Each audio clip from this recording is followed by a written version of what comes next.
This is the Ultimate Dallas Sports Show, sponsored by your North Texas Chevy dealers. Together, let's drive. Welcome to the Ultimate Dallas Sports Show, coming to you from Cleveland, where the Cowboys absolutely beat down the Browns today, 33-17. I'm Joe Trahan, joined with the uber-talented Andrew Cely, who will get us through this show. He will guide us through the Ultimate Dallas Sports Show. But before we get to any of that, hey, Andrew, what's on the show tonight? Well, let's get right into it. Here's What's on the Show, sponsored by NFM. Joe and the boys are out in Cleveland. Dak's deal finally got done right before the season started, and then they kind of blew out the Browns in a way that we all expected, right? And as a quick shout out to the SMU volleyball team who took down second-ranked Nebraska earlier this week, we've got the top 5 sports upsets of the 21st century. Joe, that is what's on the show. Now, who's on the show?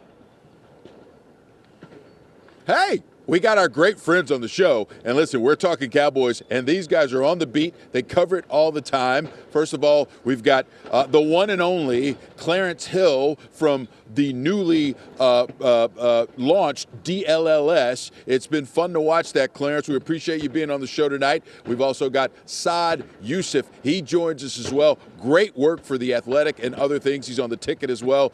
These guys are embedded. They know the deal. So let's jump into this thing and talk about this game, because you made a good point, Andrew. We didn't see it going this way. The fact that the Cowboys won didn't surprise anyone, but the way it went with that dominating defense setting the table.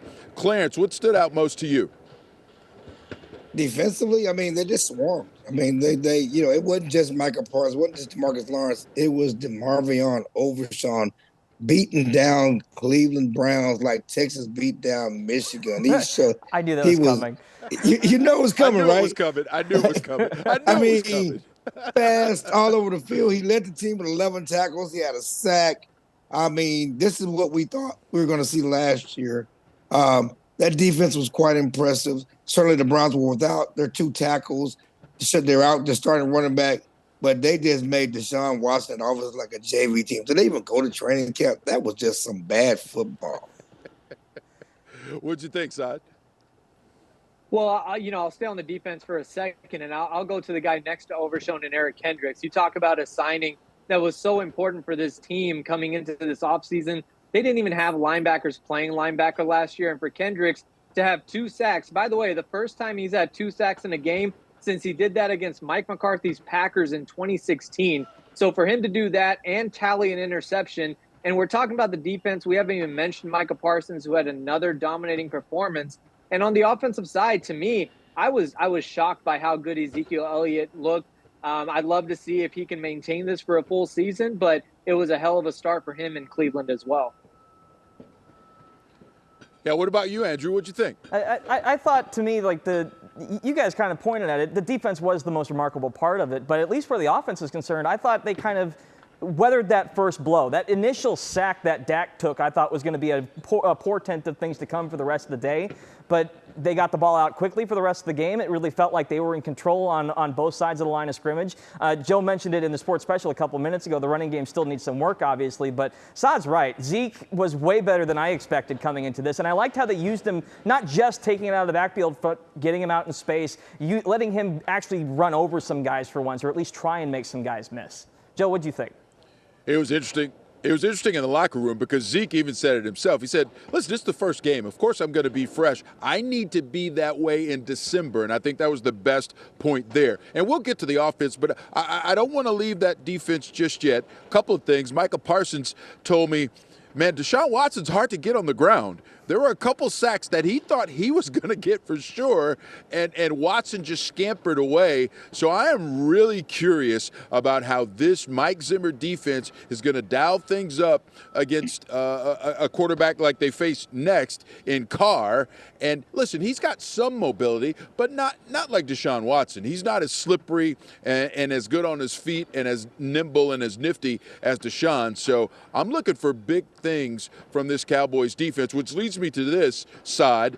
What do you think about the way that Zimmer dialed up the defense? Because late in that second quarter, it was bad. The Browns were just giving up. They were running on 3rd and long. At the end of the half, they couldn't even run a 2-minute drill. You don't often see that in the NFL.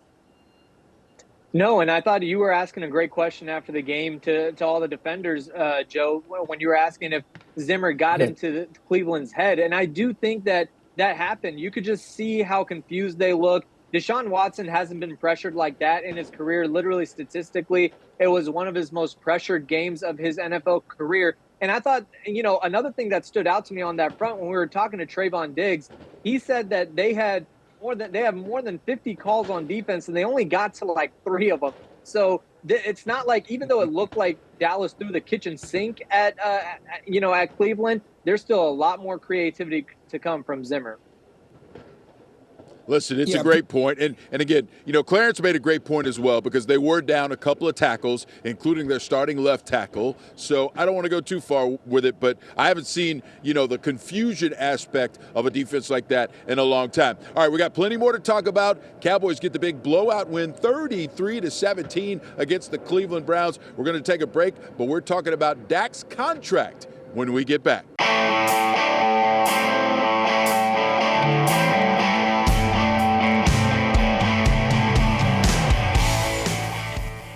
We were all wondering when and if the Cowboys would strike a deal with quarterback Dak Prescott, and we probably shouldn't have been surprised that Jerry Jones would do it mere minutes before the kickoff of the first full Sunday of the NFL season, trying to steal the weekend for the NFL. And you know what?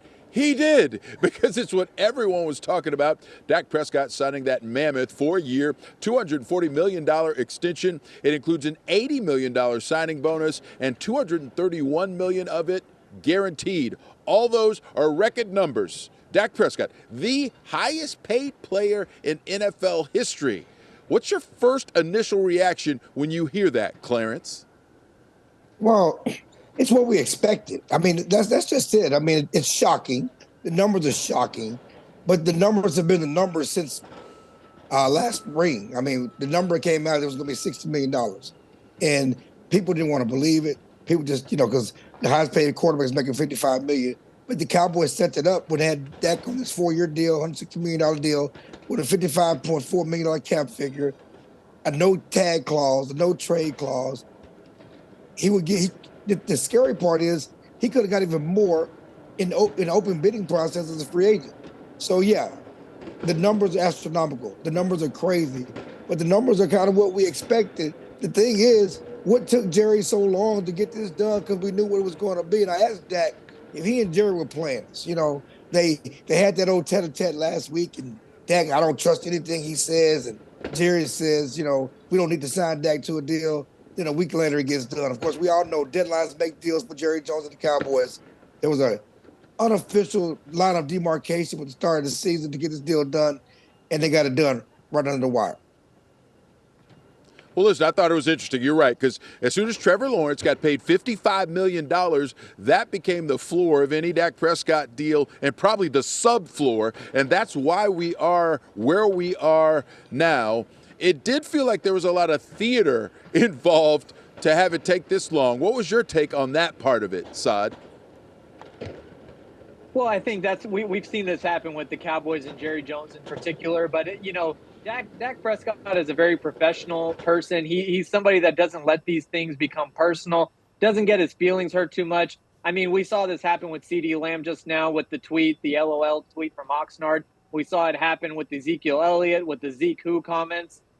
This is just the way the Cowboys do business. At the end of the day, I think the players understand that when if they get what they're looking for, and by the way, most of the time they do, I should say all the time in recent history, they do get what they're looking for. As long as that happens, everything's water under the bridge. Dak is not holding any grudges. I know he wanted to be in Dallas. He wants to be the Cowboys starting quarterback, and now he will be for the foreseeable future. Yeah, Dak said something really interesting in the press conference after the game today. He said, listen, not only do I understand the business, I don't take any of it personally. Even if this deal would not have gotten done before today, he said he wouldn't have, been no ruffled feathers at all. He understands it's just the way that business goes. And he also understands being a quarterback in this league and being Dak Prescott meant that he was going to get paid regardless,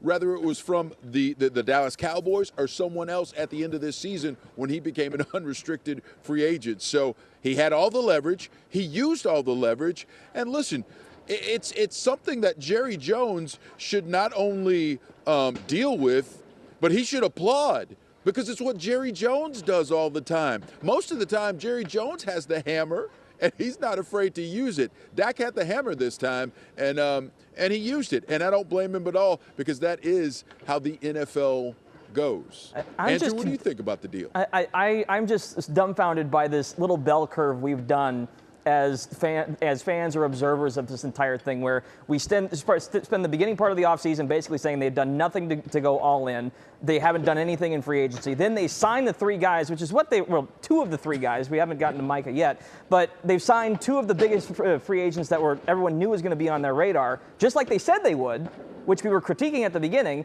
And now all of a sudden, when we look at the cap structure of it, everyone's kind of coming around and go like, we understand that they're all in again. So in many ways, they've won this cycle. I think the question still remains, though, how they build off of these contracts for the future. Because I think a number of people have mentioned this does free up cap space for them to add to the roster moving forward. Clarence, how do you foresee that impacting things? Well, I just want to do a point of order for a second. This doesn't mean they're all in. Okay, all in means signing free agents. Right. Wait. But I've seen the term floated around. That's the whole point. It's on Twitter. People are coming around all of a sudden. I understand Twitter people coming around. I'm just Clarence, dealing with all in. Hold on. They just signed the largest contract in NFL history, and then the second largest non-quarterback contract in NFL history. I mean, I get what you're saying. They obviously could have done more in free agency, I think, and I said this earlier, at least Jerry could make a claim to being all in now. No, we're talking about two different things, okay? Signing your own guys is not all in. That was the plan all along. Even when he was talking about all in, the plan was to sign their own guys. You're letting the money confuse the conversation. All in does not necessarily mean just signing your own guys. It's all in, doing whatever you can to add talent to the team to make sure you have a winner on your team. Signing these guys does not add to the talent from last year. They were here last year. Dak and Cely were here last year. Re-signing them does not make you all in. It just makes you committed to the guys that you've always been committed to, because you sign your own guys. To me, all in means going and doing something different than you've done in the past. And they have not done that. Clarence getting so fired up, knocking the camera over. Yeah, so it means doing something different. And going forward, yes, they have cap room, and they're going to sign Micah Parsons. Talk to me when they do something more than sign their own guy. That's just it. That's what we're talking about. I think that's fair. Because when Dak, because people keep talking about that. I go back to 2016 when Dak was on a rookie deal. Zeke was on a rookie deal. Okay? Dak and Zeke were on rookie deals. They went 13-3. They did nothing to add to those teams. They didn't sign anybody. Tell me, go all in when you change how you do business and you add to ensure a title team. That's going all in. I like that 20,000-foot view. What I don't like is the way you're handling your camera. So we're going to take a break. I'm sorry. We're going to let Clarence work on his camera.